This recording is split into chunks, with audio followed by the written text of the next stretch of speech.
Hello and welcome. This is I want to call this a special edition because I've never prepared for a podcast in literally, 2, 3 hours time while an event was happening. Welcome to my podcast, as I'm sure most of you already know. If you don't, welcome. I've only got like 6 or 7 people listen, 6 or 7 people even subscribed, so it's not like I'm that big a deal. But this episode is the Chauvin trial and implications thereof. The verdict.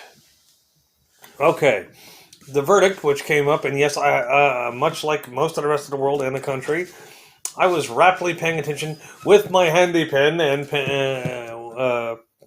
notepad. I had to break out a new pen. My other pen, this part of it that twists off, broke, and this nib fell off. The tube was almost completely dry. It was about time for a new pen anyway, so now it's a brand new pen. I wrote literally 3 full, up till now, I've been using that pen that you've seen me with so often. I've been using it for almost 3 years. Almost 3 full years. Okay, now, to the Chauvin trial, the verdict. Well, on the count of second degree murder, Chauvin was found guilty. And on the second count of third degree murder, he was found guilty. And on a third charge, it was second degree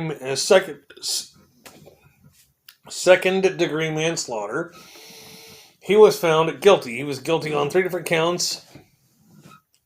And I've been listening for the past hour to legal pundits tell everybody how much time he will be spending.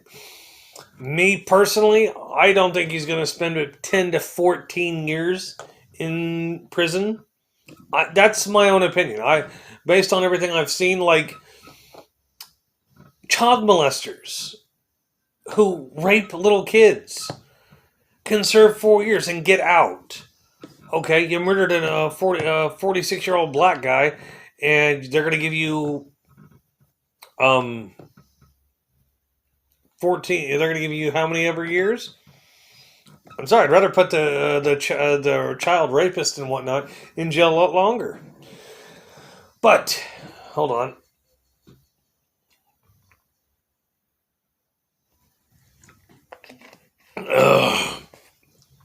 But that is the result of the trial, is Derek Chauvin was guilty of all 3 charges.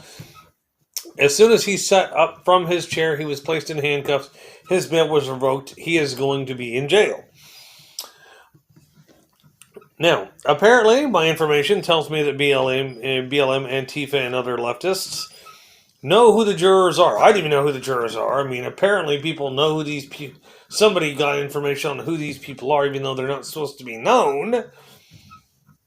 But if that is true, then I worry about this verdict being a social justice verdict rather than a true justice verdict.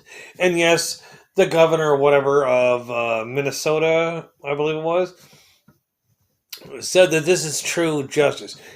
It only counts as true justice if the jurors don't feel fear for their lives. Because if the jurors had acquitted Chauvin of everything, imagine how many buildings would have burned. Imagine how many of those jurors would have been dead in the next 72 hours. Possibly all of them.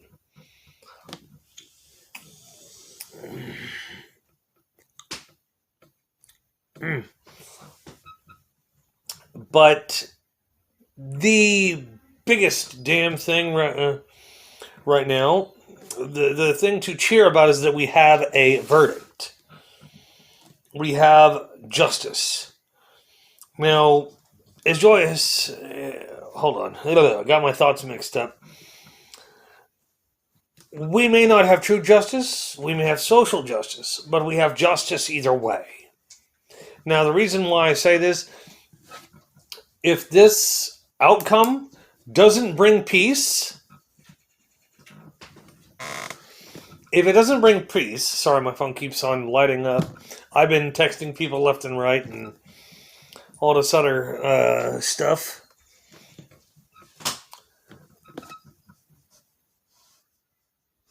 True justice would be going on just the facts, not a social justice verdict, which means they're afraid of being shot, killed, burned, whatever, for coming up with Derek Chauvin being innocent on any of those charges. Beyond that worry, beyond it, if you ignore the social justice aspect of it, of their names being leaked out and then possibly being burned, maimed, or retaliated against by their own community, if you ignore that and just go with the flat justice of it, then this verdict should bring peace to a troubled community. And I was, quite frankly, a little off-put by all these people reporting, well, I've been living with this for years, and they brought up Michael Brown. And I'm like, dude, wasn't he the teenager who was a gangbang thug who tried to take an officer's gun out of the gun holster while the cop was still sitting in his car, then runs, and then charges the cop? Does that make sense to anybody else? Don't invoke this stupid shit when there's not a leg to stand on for it. Now, I'm glad a verdict was reached. As a lot of the commentators have said, I am glad that there is a verdict. A jury of 12 found Derek Chauvin guilty on all 3 charges. I'm not disappointed. Yeah, I am a pasty white motherfucker, but I honestly think Chauvin should have gotten at least 1 to 5 years. Somewhere in there, as a start off is good, okay? This means he gets to stay in jail and stew, or in prison and stew, and all that. But I do want to remind you of something here. Remember, as joyous as this may be at the moment, we still have 3 more trials. 3 more officer trials to go just on this one case. In the case of George Floyd, there are 3 more officers. And people don't realize right now that this is the tip of the tip of the tip of the iceberg. This is like that glistening little point, the highest end of it, and now it's going to end up going some way. What happens if, say, the 2 most experienced cops serve jail time and the rookies get partially exonerated or partially acquitted? That creates room for wiggle room, and there's a thin slice of hope right there.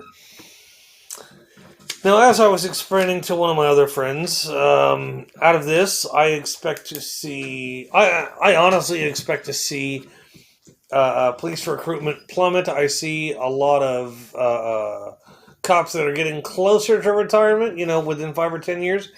I see them dropping out in droves for early retirement as fast as humanly possible for perceived injustices or crimes. And the reason I say that is because they're worried about what the next generation is going to perceive them as, what every movement is going to be perceived as. If it's going to be perceived as a racist thing, do I think that these social justice warriors are correct in thinking that this punditry means that the entire police system is racist? No, as a matter of fact, I don't. I think there are a good or goodly number of possibly corrupt cops, and I think that needs to change. But overall, I don't see cops being overtly racist. I don't see that happen. I just don't. I'm sorry, but no. And if you see, if you're black and you see cops as a bad thing, then I have to start wondering, what are you doing and how you were raised? If you were raised on hardcore gangster rap, where your parents are always saying, fuck the police, screw the police ain't shit, and all this other nonsense, all this other Black Pantherist shit, then yeah, I could see why you don't like the cops. But you also have an unfounded reason to dislike the cops. Have the cops arrested you all the time? If they have arrested you all the time, what did you do? Were you breaking the law? If you weren't breaking the law, then yes, you were unjustly incarcerated, or unjustly jailed, or unjustly detained. I get that. But most of the time that we see on TV, it's justified. Now, we let the system work itself out, and whether or not this is a social justice verdict or a true justice verdict, we have a verdict. Period. Flat out. He was found guilty by a court of law. A jury of 12 people found him guilty. Whether you like the outcome of that or not is not up for is completely debatable, but you don't have to like the verdict. I myself didn't think the verdict was enormously productive, but if it shuts an entire generation of leftists up, then I'm more apt to be okay with it. Heard a noise. Probably heard the hinge too. Anyway, but that's going to be it for today. That's going to be it for this particular episode. I want to make sure I had this episode out to you guys, and I dropped the pin. Luckily, the pin tip was still in the pin. Okay. I'm going to get off of here, and that is going to be... Wow, what a time. I've covered this or tried to cover it from beginning to end. I've gone all the way to the end today. I'm sure some of you won't be happy about my thoughts or my definitions, but look at it this way. And I look for patterns from history to foretell what's going to happen now. And I'm going to predict that with this generation that's so insanely mad about being left out or passed up or murdered or whatever you want to call it, this new social justice warrior generation is much like the hippies of the 50s, 60s, and 70s. And I've known plenty of people. And a lot of the people that say their mom and dads were hippies ended up being cops or government officials or agents of three-letter agencies. And so, in fact, the hippies or the liberals ended up giving right to entire swaths of conservatives. And that's usually how it plays out. Oddly enough, like a friend and I were talking about the country splitting. Well, I can think of two other times where the country was seen as unsolvably split. Back in the 1960s during the Civil Rights era, people just, there's no way this country can heal. And then there's the 1860s, slavery. People thought that the country was too ripped apart to ever heal again. It happened. I have faith that this too shall pass. I don't even read the Bible. This too shall pass. If Chauvin had gotten a not guilty plea, not guilty verdict all the way through,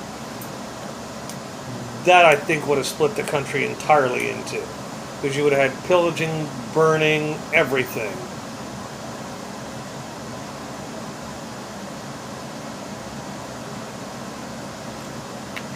But, just so I can end this quickly on a nice note, I look forward to the comments. If you like if you like what you hear, which apparently you do, suggest it to other people who might enjoy this opinionation. Yes, I cuss like a sailor, and sometimes I drink while recording this. I might record another podcast tonight. I'm not sure because tonight is NCIS. And I plan on having this out before NCIS comes on. But anyway, I digress. You guys have a lovely day. Have any thoughts, suggestions, or comments, please leave them in the comment section below. Most of you already know how to get a hold of me. But yeah, let it fly. Boom.